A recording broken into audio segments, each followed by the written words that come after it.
So I'm making a start today on replanting the polytunnel with some of the summer crops. Most of it's going in containers, but some of it's been interplanted into the beds. I'll show you the different examples. So I've got some celery, which I'm quite pleased with. That's looking pretty good. And I've got some courgettes, and they're looking quite good as well. Now, celery doesn't need much protection, but courgettes, they need some serious protection at this time of year. So I'll show you how I do that as well. So the courgettes are going into these big containers. So I just need to make a hole, drop those in, and then get them some protection.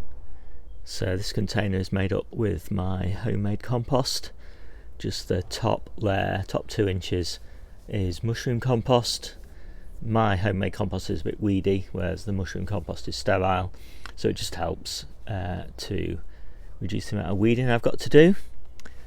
Made the hole with the actual plant pot, so I can just drop it in, because courgettes, like all the kind of squashes, cucurbits, they don't like any root disturbance. So looks pretty good to me. It's not root bound. So here's the sowing record for these. So they're an ambassador courgette. I sowed 5 of them, 4 germinated. I've got 3 to plant today, and sowed them on the 1st of March, planting them on the 7th of April. So what's that, 5 weeks, 6 weeks old, something like that. Harvest will start in June. I had them under grow lights for about 30 days and started them in a propagator. So that is pretty much it. So it's way too cold in the polytunnel at the moment, especially at night for a courgette. So it needs to go in this little bubble wrap tent. I just get some bubble wrap, tie it round with a bit of string, put a couple of canes in so I can clip the bubble wrap to the canes.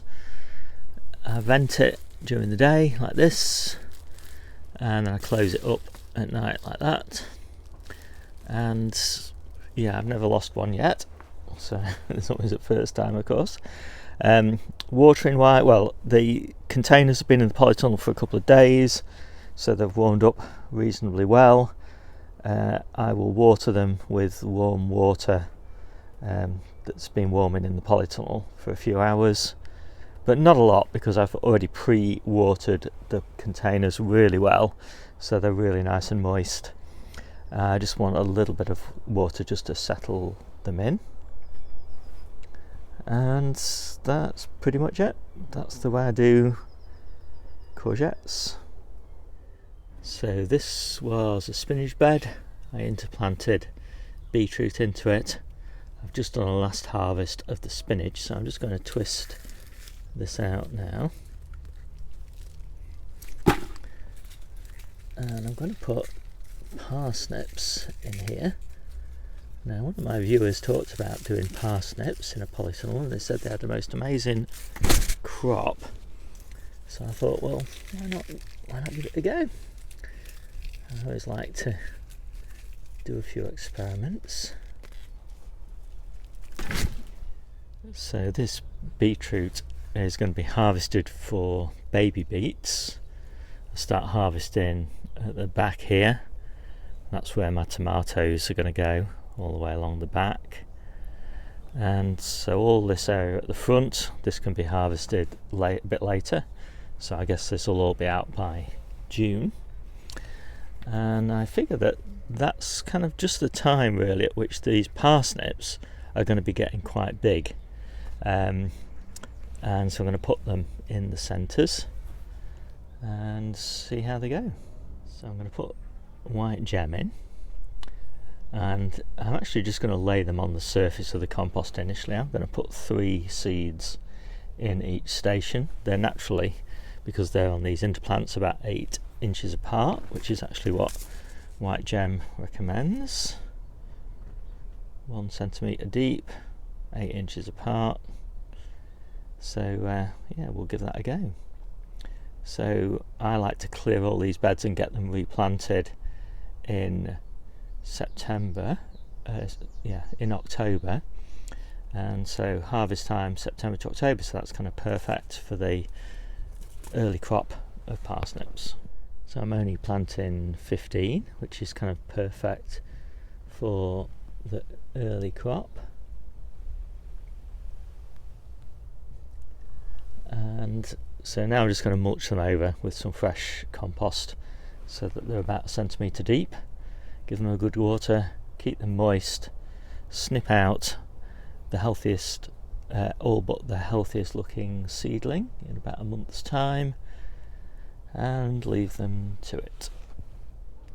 So next to these beetroot, I've got some little turnips, and I'm always looking for interplanting opportunities, and so today I decided I would interplant summer leeks in here, and I think they're going to do okay because they're pretty big, the leeks already, so I think they're going to grow on fairly fast in the polytunnel. And then when the turnips are harvested, I'll just leave the leeks on their own to grow on until sort of July, early August sort of time. And I'll clear these and I'll put another crop in, maybe something like radish or something like that, to follow on. And I'm having a lot of fun actually with this main polytunnel bed and also the smaller one on the other side, and just using this effectively spare space, because really this bed is really here for the tomatoes. Just playing around and putting lots of different things in and seeing what does well. I'm putting lots of small quantities in here, as I say, lots of interplanting, just, you know, lots of fun. It's really nice having this extra bit of space. I used to use this space here in front of the tomatoes for peppers, but they never did that well in here. They do so much better in the low tunnels outside, so it's really nice to have this kind of just bonus space. Maybe have about, 10 different things growing in here at any particular time. It's a great way to trial things out, trial ideas, so I'm really looking forward to it. And so these are the leeks that I've just put in. So there's Electra and Lincoln.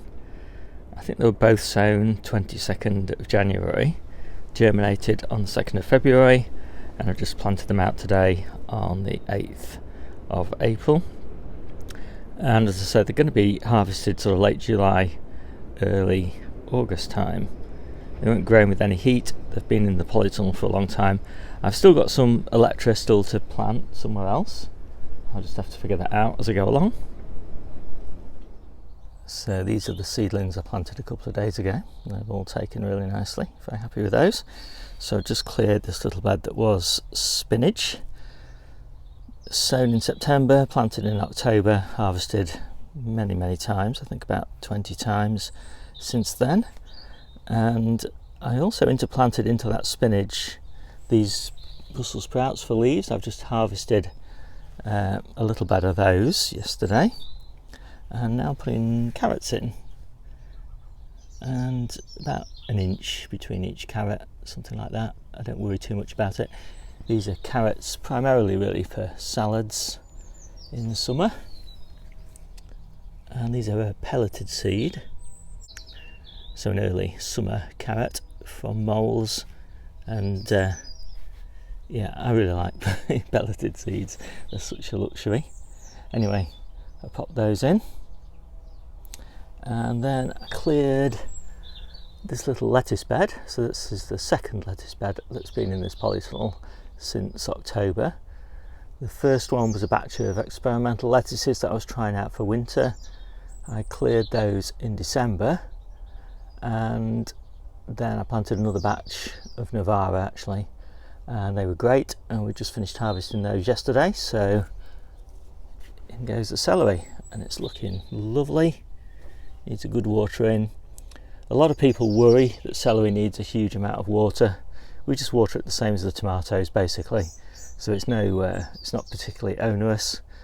I plant it slightly closer than recommended. I think recommended's about 30 centimetres, 12 inches apart, but because I'm harvesting it cut and come again continuously from about middle of May sort of time until all the way through winter really, I can afford to put it a bit closer together because the plants never get quite so big. So if you want more details about the way that I grow celery, and it's not the way that most people grow it, but it is great for a lovely continuous crop all the way through summer and into autumn.